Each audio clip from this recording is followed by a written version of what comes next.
अगर मान लो पिता चले जाए तो सेठ का कर्जा बेटे को चुकाना पड़ता है। उसी तरह माता पिता अगर कोई कर्म बेकार करे तो उसका भोग क्या बेटे को भोगना पड़ता है? ये प्रश्न है। बच्चे ने बहुत अच्छा प्रश्न करा है, एक बार ताली बजाओ उस बच्चे के लिए, बहुत अच्छा प्रश्न। शायद वो पत्र यहां नहीं आया होगा, कक्ष में होगा, पर प्रश्न अच्छा है जो हमको समझना है।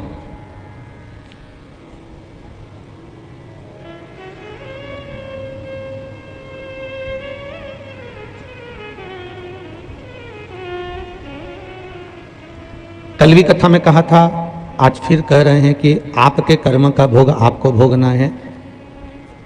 कबीरदास जी लिखते हैं अपने पद में कि गुरु की करनी गुरु भरेगा, चेला की करनी चेला, और उड़ जाएगा हंस अकेला।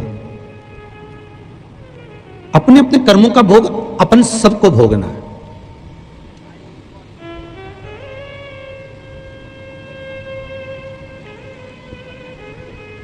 कोई दूसरा इस कर्म का भोग नहीं भोगेगा। वो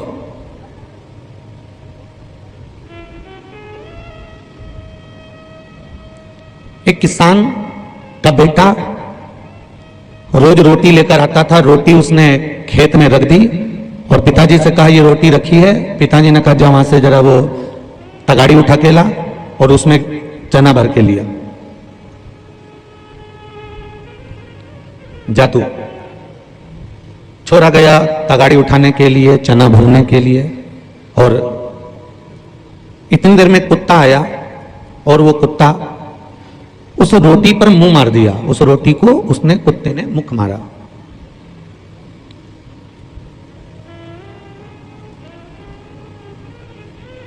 छोरा आया, तगाड़ी नीचे रखी, गुस्सा आया, लोहे का एक राड पड़ा था उसने उठाकर कुत्ते के पांव में मारा और कुत्ते के दोनों पांव बेकार हो गए। जिंदगी भर वो कुत्ता पांव को खींच कर चलता रहा। अंत में एक दिन मर गया, प्राण छूट गया। ये दोनों स्पीकर नहीं चल रहे हैं। अंत में प्राण छूट गए उसके। और जब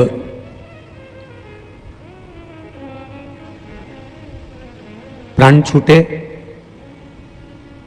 ये किसान भी प्राण छोड़ा, समय आया। ये किसी किसान ने खूब दान करा था, पुण्य करा था, सत्कर्म करा था, भजन करा था, कीर्तन करा था, स्मरण करा था, मंत्र जाप करा था, नाम जाप करा था। नाम का बल, मंत्र का बल, कीर्तन का बल इतना प्रबल था कि उसके बल पर एक सेठ का जन्म पा गया।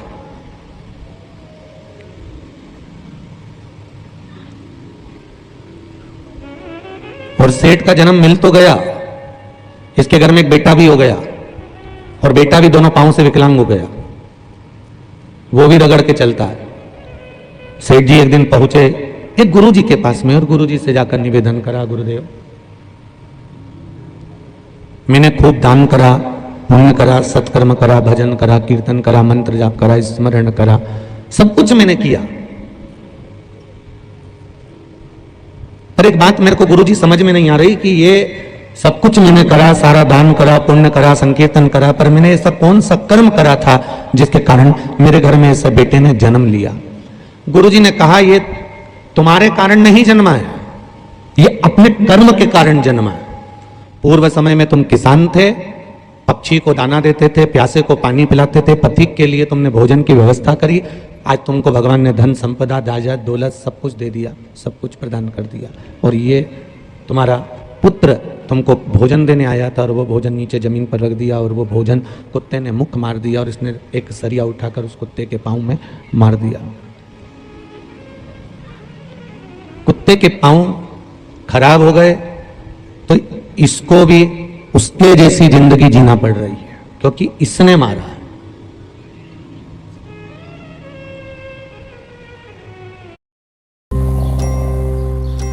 मम्मा आप थक गए क्या? इतना सारा काम करते हो, हर जगह प्रेजेंट। बाबू अनिल, आपने जो प्रश्न किया है कि पिता के कर्म का भोग क्या बेटे को भोगना पड़ेगा, या बेटे के कर्म का भोग क्या बाप को भोगना पड़ेगा? सास के कर्म का भोग क्या बहू भोगेगी? बहू के कर्म का भोग क्या सास भोगेगी? नहीं नहीं नहीं।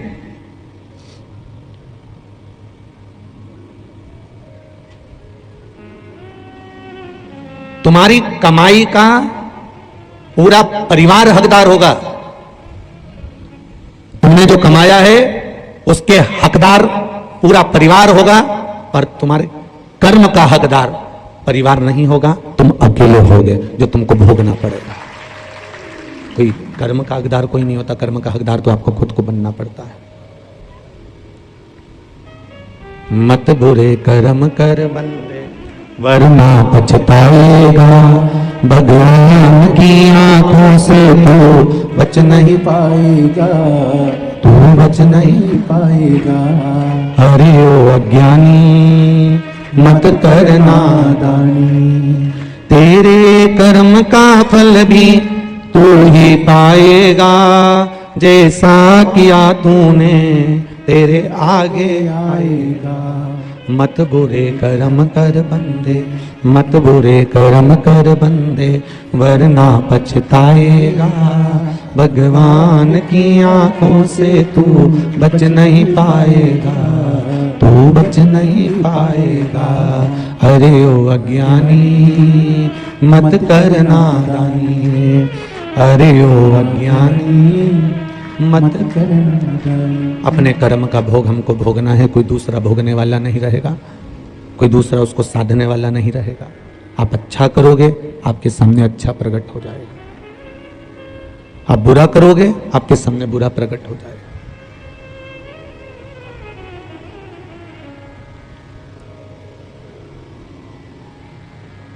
एक बार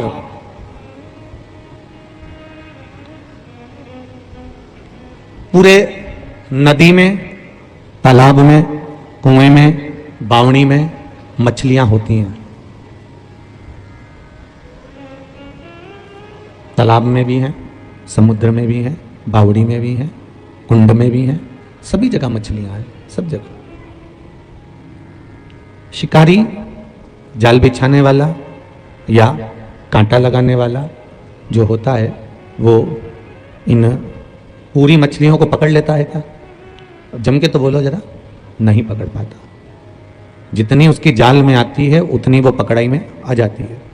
जितनों के लिए उसने कांटा लगाया है बस वही कांटे में फंस जाती है। सारी की सारी नहीं आती। 4 भाई हैं, 4 भाई। अब एक के पास में धन बहुत है, दूसरे के पास में विद्या बहुत है, तीसरे के पास में वैभव बहुत है, और हो सकता है चौथा बहुत मेहनत कर रहा हो सकता है उसके पास में कुछ भी नहीं हो। बोलो सही है कि गलत है? एक की गोल्ड की दुकान है, सोना चांदी की। सब्सक्राइब करें। श्री शिवाय नमस्तेभ्यम, हर हर महादेव। एक ने खूब कमाया तो शोरूम डाल दिया। वीडियो चाहिए तो एक के बाद एक वीडियो आती रहती है, आप देख लीजिए। एक ने टीवी और फ्रिज की दुकान भी खोल ली। और हो सकता है एक दुकान डालता है, 2 साल अच्छी चलती है, तीसरे साल में डाउन हो जाती है, बंद करना पड़ता है, कर्जा बढ़ जाता है, फिर दूसरी डालता है, फिर कर्जा बढ़ जाता है, फिर दूसरी डालता है, फिर कर्जा बढ़ जाता है। एक परिश्रम में लगा हुआ है, बहुत मेहनत करना पड़ रही है। और एक कोई मेहनत कर ही नहीं रहा। भगवान की ऐसी कृपा है कि उसके यहां तो बरकत बढ़ती चली जा रही है। एक गोल्ड का शोरूम था, दूसरा बन गया। एक कपड़े का शोरूम था, दूसरा बन गया। एक गाड़ी पहले से थी और दूसरी गाड़ी आ गई। उसको ज्यादा मेहनत नहीं करना पड़ रही, उसके पास में अपने आप बढ़ते चले जा रहा है, उसके पास में संपदा बढ़ रही है, अपने आप आ रही है। और एक परिश्रम पर परिश्रम करता है, मेहनत पर मेहनत करता है, उसके बाद भी उसके पास में नहीं आता।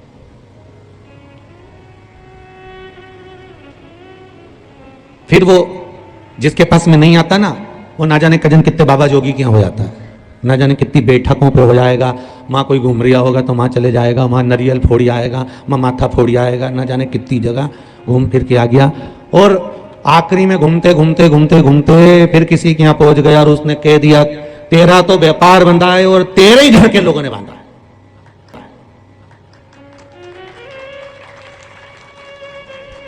उसने घूमते घूमते बोल दिया कि तेरे ही घर के लोगों ने बांधा है, अब उसके दिमाग में बैठ गया, मेरा बड़ा भाई अच्छा, मेरी बड़ी भाभी अच्छी, मेरा परिवार अच्छा, सबके यहाँ खूब संपदा है। उसने आकर अपनी पत्नी को बताया, या पत्नी ने पति को बताया कि मैंने माँ पूछा था, मैं मायके गई थी तो माँ ऐसा बोल रहे थे कि ये तेरे ही घर के लोगों ने बांध दिया। अब ध्यान गया कि इनमें से किसी एक ने बांधा, क्योंकि इनका तो अच्छा चल रहा है, सारा घर तो इनका बढ़िया फल रहा है, बस मुझे ही दुख झेलना पड़ रहा है। तो मुझे ऐसा लगता है कि इनमें से किसी ने बांधा होगा।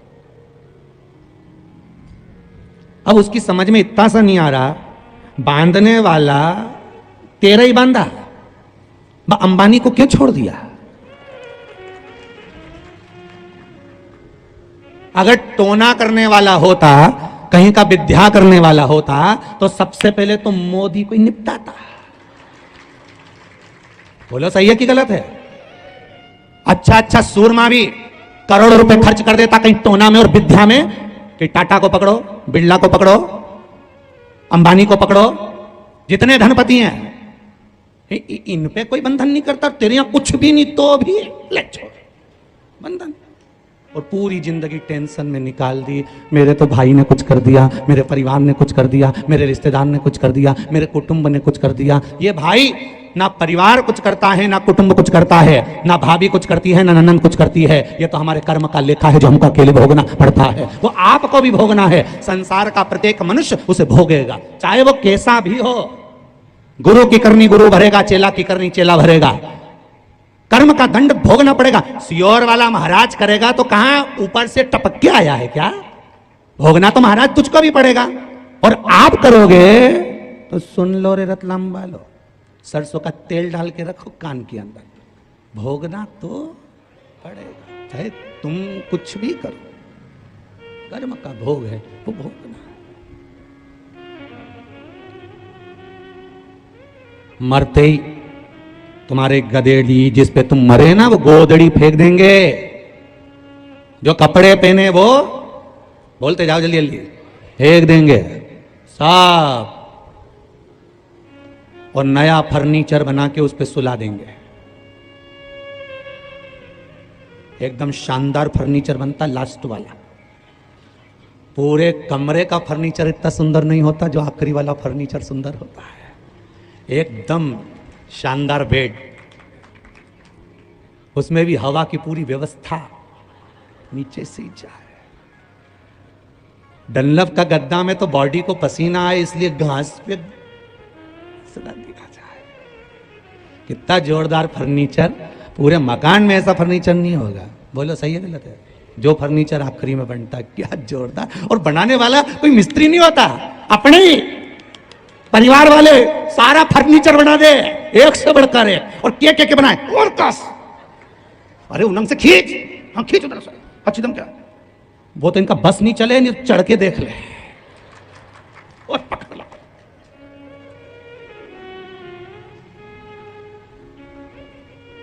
वो तो आखिरी का फर्नीचर पे कोई चढ़ के नहीं देखे, नहीं तो एक आध के सुला के देख ले, बराबरी का एक नहीं। देख जरा, सही है? हाँ जोरदार दिखी रही है। और मालूम पड़े एक को सुला के देख ले और वो छोटी पड़ी जाए तो उठ उठ उठ, भाभी एक और बांधो, उधर उधर एक और बढ़ा लो। गोदड़ी फेंक दी, कपड़ा फेंक दिया, आखिरी में जिस टॉवल से शरीर पोछा था वो टॉवल भी फेंक दिया। इतने में छोरा रोते रोते आया, मम्मी दादाजी के गले की चेन और फेंक दो। इतने में तो मम्मी पल्लू डालती डालती बोली चुप रहे छोरा चुप। और फिर इसको याद आई तो इन्हें अपने पति के पास जाके बैठ के पाँव पकड़ के ससुरा का रो रही थी और पति से कह रही थी चेन रह गई। और फिर निकाल, अरे वो चोट तो कितना चोरोगे रे, और वो ही निकाल दिया। क्या जीवन।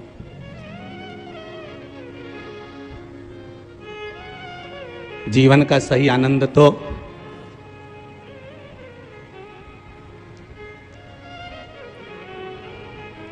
प्रेमलता संजय जी दुबे, जलज सफला सांकला, जलज जी सांकला मित्र मंडल, भंवर जी पाटीदार मथुरी वाले, सही जीवन का आनंद तो ये लोग ले रहे हैं जो रात्रि को लोग सोते हैं उनके लिए भोजन बनाकर लाकर बांट कर खिलाकर चले जाते हैं। चेन यहीं पड़ी रह जाएगी, अंबारियां सब धरी रह जाएगी, अलमारी में रखे कपड़े धरे रह जाएंगे। बैसाख महीना में जो कथा मिली है ये दान और पुण्य और सत्कर्म करने के लिए मिली है कि इन हाथों से कर चलो, जिंदगी का कोई भरोसा नहीं। एक कोरोना में तो बच गए, तुम्हारे पास में और भगवान के पास में बहुत आइडिया हैं, तुम्हारे पास कम, भगवान के पास ज़्यादा है। कोरोना जैसे सिस्टम उनके पास बहुत सारे पड़े हैं, एक आध भेज देते हैं, कोटा पूरा कर देते हैं। भगवान को धन्यवाद दिया करो कि दादा बड़ी कृपा करी, जो कोरोना से हमको बचा लिया, तो हमने यहाँ शिव महापुराण की कथा सुन ली। ये आपकी कृपा है, करुणा है, उदारता है, नहीं तो कहाँ कथा मिल रही थी। ऊपर सुनते हैं, अभी तो ना जाना कौन सा जन्म मिल गया होता, मेंढक बन गए होते तो कुएं में पड़े होते, कौन सा जन्म मिल गया। हाँ, जुआ बन जाते तो बात दूसरी थी, एक आध के खोपड़िया में बैठ के सुनी लेते, पर जीवन है। और ये मत सोचो कि सियर वाला महाराज बोले 84 लाख योनियां मनुष्य को काटना पड़ती है, जिसमें से 20 लाख योनि तो वृक्ष की है, लता पत्र पत्ते डाली इसकी योनि है 20 लाख। और उसमें भी वृक्ष कहते हैं हमको आम का पौधा मत बनाना, हमें बेर का पौधा मत बनाना, हमें फूल का पौधा मत बनाना। भगवान से कहते हैं कि हमें ये पौधा मत बनाना, क्यों? आम का पौधा बनाएंगे तो लोग पत्थर मार के जाएंगे। आम का वृक्ष पर आम का जो पेड़ होता है ना, इसको देखकर समझ जाना, जिसने जिंदगी में सबसे ज्यादा गाली बकी होती है, खूब गाली दी होती है, बात में दे दे दे दे दिया जाए, खूब गाली दे, आखिरी में आम का पेड़ बन जाए, और जिसको देता है वही पत्थर उठा के झूड़ देता, ले धर गए। तो तुम भी देख लेना, तुम्हारे अड़ोस पड़ोस में, तुम्हारे परिवार में, कुटुंब में, कबीले में, रिश्तेदारों में, नातेदारों में जो थे, उसको समझा करके देना ये आम का छोरा, समझा दो। तेरा अगला जन्म तो आम का पेड़। और जो माताएं दिन भर घर में मुंह फुला के रे, जब भी बोले ऐसी बोले कि मेंढक झड़े, जब बोले और ऐसा झगड़ा करे और अब शब्द बोले, ताना दे, गाली दे, आड़ी टेढ़ी बोले, वो बेरी का पेड़ बन जाए, बेर का पेड़। उनके भी बहुत झूड़े लोग, धड़ से खूब झूड़े एकदम में से। वैसे तो तुम मत चिंता करना, तुम तो कहीं नहीं बनोगा, क्योंकि तुम सब शिव महापुराण की कथा सुन रहे हो, जितने आस्था चैनल पर सुन रहे हैं, फेसबुक यूट्यूब पर सुन रहे हो, और आप लोग पंडाल में सुन रहे हो, ये तो आपका भाव है। साधु आता है तो ये आनंद की अनुभूति है, ये तो सुख का आनंद है।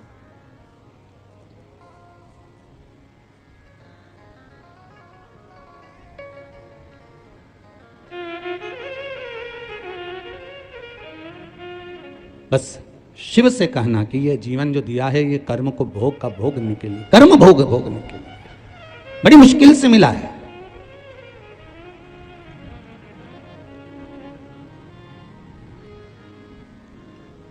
आज एक पत्र और आया था, सुबह मॉर्निंग वॉक के टाइम पर दिया था कॉलोनी के किसी व्यक्ति ने, तो उन्होंने उस पत्र में लिखा था हम राजस्थान से कथा सुनने आए, तो गुरुजी हमको आगे बिठाना चाहिए कि नहीं बिठाना चाहिए। तो हमने कहा ठीक है, यहां तो बैठ जाओगे, हम यहां की तो बात करना ही नहीं चाहते। यहां तो कितने दिन का, आज कथा का कौन सा दिन है? तीसरा, तृतीय दिवस है ना, तीसरा ही है, फिर उठाओ ना कब का है? तेरे बोले तृतीय दिवस, अरे कथा का आज तृतीय दिवस है, और यहाँ 3 दिन की कथा, चौथे दिन की कथा, 5वें दिन की कथा, 6ठे दिन की कथा, 7वें दिन की। और ये कौन? रविवार को जन्म हुआ, सोमवार को बड़े हुए, मंगलवार को ब्याह हुआ, बुधवार को बच्चे हुए, गुरुवार को बीमार पड़े, शुक्रवार को हॉस्पिटल गए, शनिवार को सीता राम हो गए, 7 दिन यूं ही निकल गए। अपने यहां आगे बैठ के क्या करोगे? भगवान से प्रार्थना करना कि हम भगवान शंकर की ऐसी भक्ति करें, ऐसा भजन करें, ऐसा कीर्तन करें, ऐसा मंत्र जाप करें, ऐसा स्मरण करें कि हमको यहां भले आगे बैठने का मौका ना मिले, पर वहां उस परमात्मा की शरणागति में बैठने का मौका मिले, वहां बैठने का मौका मिले। कितने आए हो राजस्थान से? जरा हाथ उठाओ, जितने लोग राजस्थान से आए, हाँ उठाई लो, बहुत सारा धर लो। और गुजरात वालों, अच्छा ठीक ठीक ठीक ठीक है, कृपा हो शिव की महाराज, उसकी करुणा बिना कुछ नहीं। तेरे डमरू की धुन सुन के मैं काशी नगरी आई हूँ, तेरे डमरू की धुन सुन के मैं काशी नगरी आई हूँ।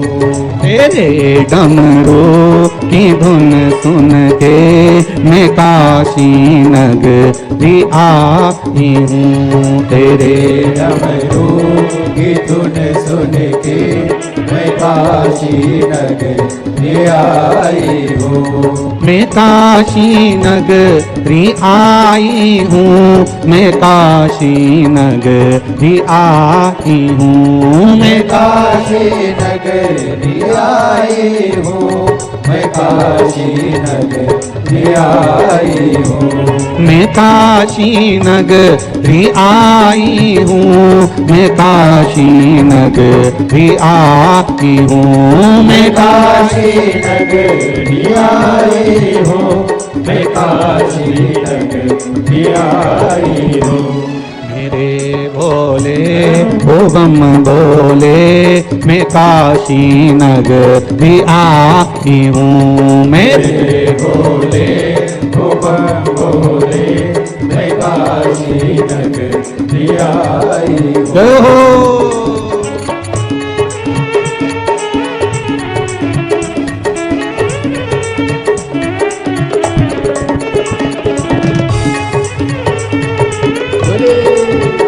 हर हर भोले।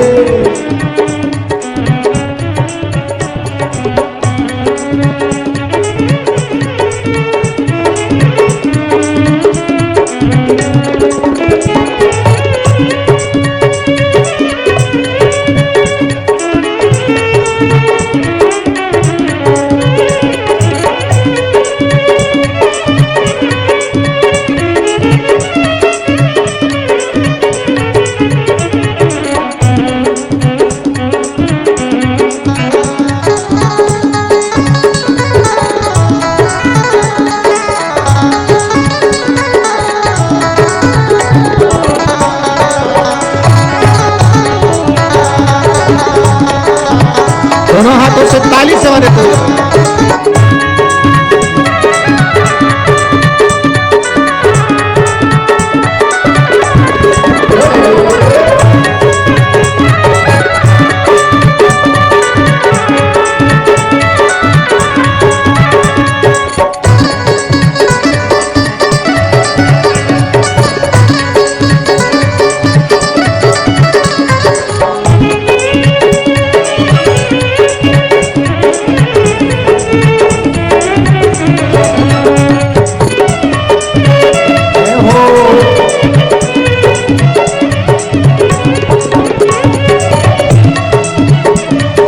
बड़े आनंद में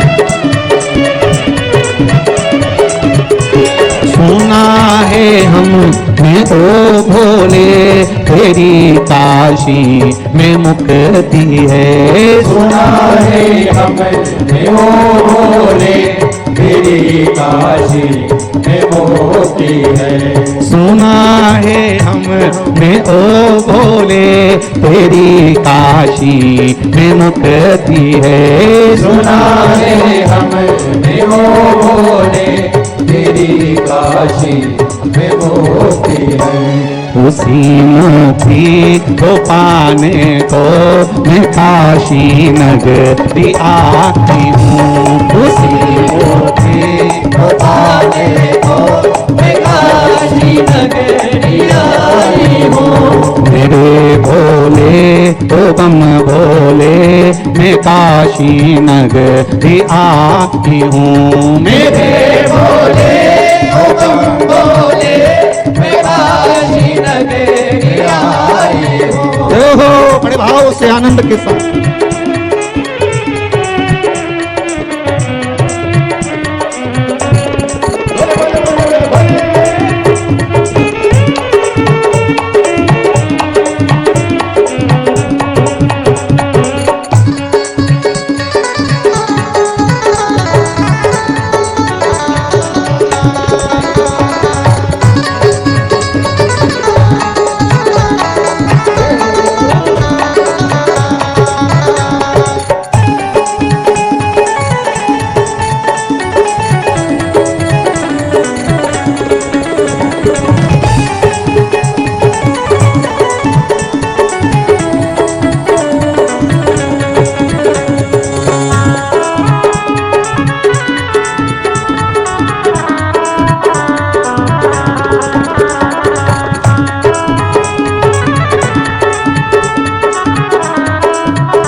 हम में ओ भोले, तेरी काशी में गंगा है।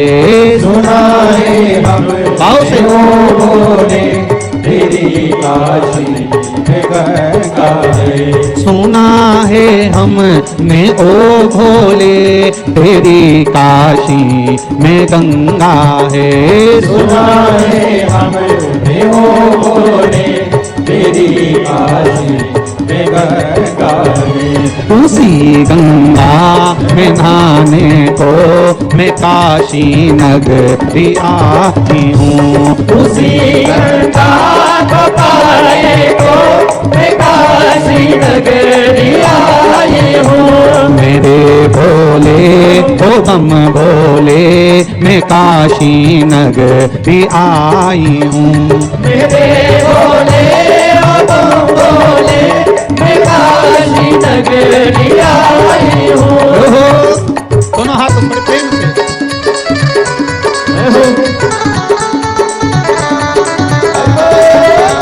शुक्र भगवान की जय।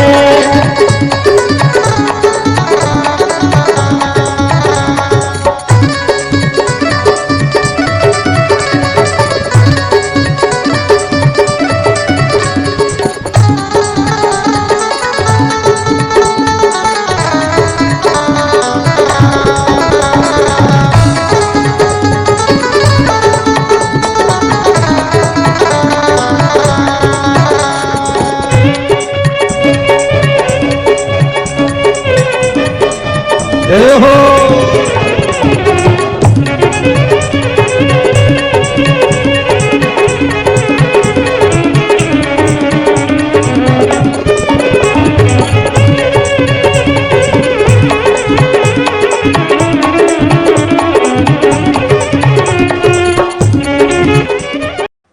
चैनल को सब्सक्राइब करें, लाइक करें। हर घर महादेव।